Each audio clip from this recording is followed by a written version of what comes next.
আসসালামু আলাইকুম। সাফিয়া ব্লগস থেকে সবাইকে স্বাগতম। সবাই কেমন আছেন? আশা করছি সবাই অনেক ভালো আছেন। আমিও আলহামদুলিল্লাহ অনেক ভালো আছি। চলে এসেছি নতুন একটি রেসিপি নিয়ে আপনাদের মাঝে। আজকের রেসিপিটি হলো ব্রয়লার মুরগি দেশি মুরগির স্বাদে কিভাবে রান্না করা যায়। আপনারা যারা ব্রয়লার মুরগি পছন্দ করেন না তারা যদি এইভাবে রান্না করেন তাহলে আপনারাও খেতে পারবেন।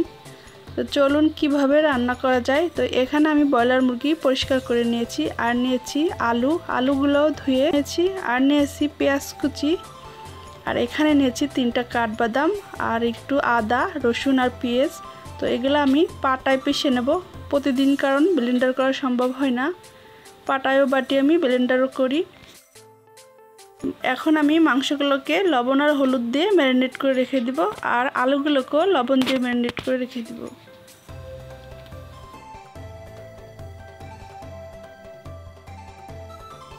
মশলাগুলো আমার পেস্ট করা হয়ে গেছে।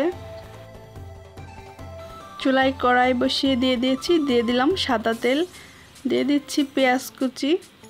পেঁয়াজটা ব্রাউন কালার হলে আমি দিয়ে দিব একটু তেজপাতা আর দারচিনি আর এলাচ।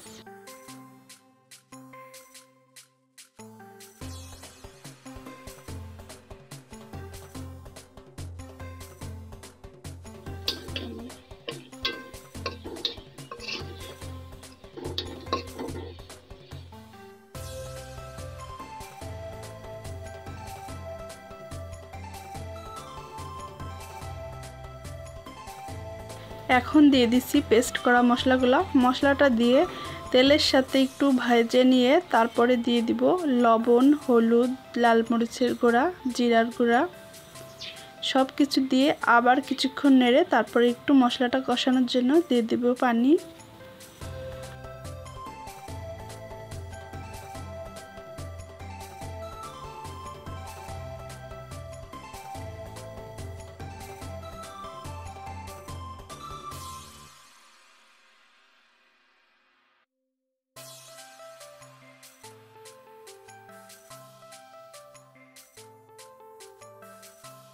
পানিটা দিয়ে দিলাম মশলাটা কষানোর জন্য।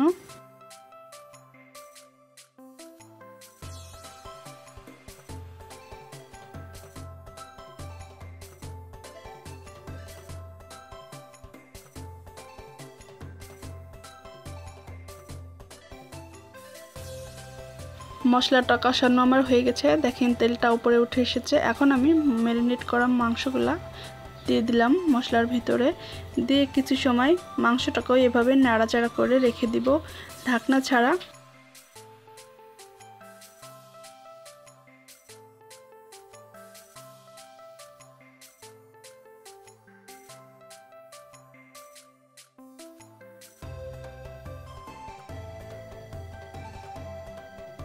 তো মশলার ভিতর মাংসটা দেওয়ার পর দেখেন কতটা তেল উঠেছে, আর এই তেলে আর এই মশলাটা কিন্তু মাংসটা ভাজা ভাজার মতো হয়ে যাবে। এইভাবে ঢাকনা ছাড়া দিয়ে আমি কিছু সময় এভাবে নাড়তে। এখন দিয়ে দিচ্ছি আলুগুলো দিয়ে আবার কিছু সময় নাড়ে তারপরে এখন আমি ঢাকনা দিয়ে একদম লোতে জালটা রেখে দিব।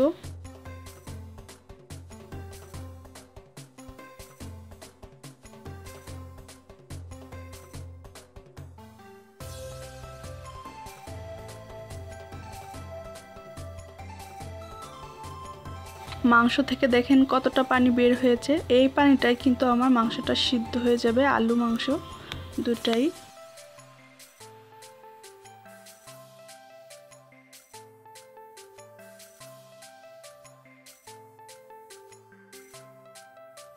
পুরোপুরি আমার মাংস আর আলুটা সিদ্ধ হয়ে গেছে, 80%-এর মতো সিদ্ধ হয়ে গেছে। আর বাকি যতটুকু আছে আমি ঝোলের যে পানিটা দিয়ে দেবো ওই পানিটাই সিদ্ধ হয়ে যাবে।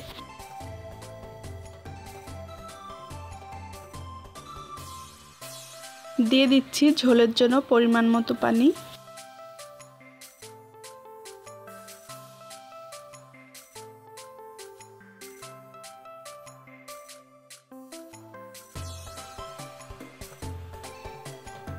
মাংসটাতে বলক উঠেছে, এখন আমি 3-4টা কাঁচামরিচ দিয়ে দিচ্ছি।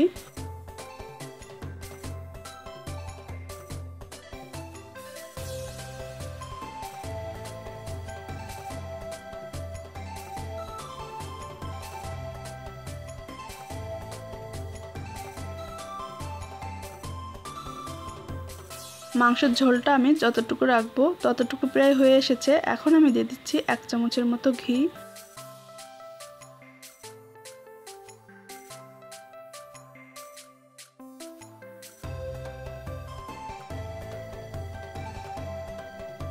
আমি যে তেজপাতাটা দিয়েছি তো ওই পাতা দুটো এখন তুলে ফেলে দিচ্ছি, দেখতে আমার কাছে ভালো লাগছে না।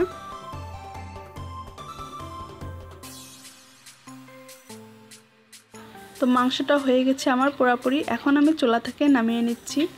এই তো আমার ব্রয়লার মুরগি দেশি মুরগির স্বাদে এই রেসিপিটা হয়ে গেল। আপনাদের কেমন লেগেছে আমার এই রেসিপিটা? আর যারা ব্রয়লার মুরগি পছন্দ করেন না তারা এভাবে একবার রান্না করে খেতে পারেন, দেখবেন খুবই সুস্বাদু আর মজা আর পুরোপুরি দেশি মুরগির স্বাদ। এই মাংসটা কিন্তু অনেক শক্ত হয়েছে, একদম নরম নাই, এজন্যই মাংসটার নাম দিয়েছি আমি দেশি মুরগির স্বাদে ব্রয়লার মুরগির রেসিপি। তো আমার এই রেসিপিটা যদি আপনাদের কাছে ভালো লেগে থাকে লাইক করবেন, কমেন্ট করবেন আর সাবস্ক্রাইব করে আমার পাশে থাকবেন। সবাই ভালো থাকবেন, সুস্থ থাকবেন। আল্লাহ হাফেজ।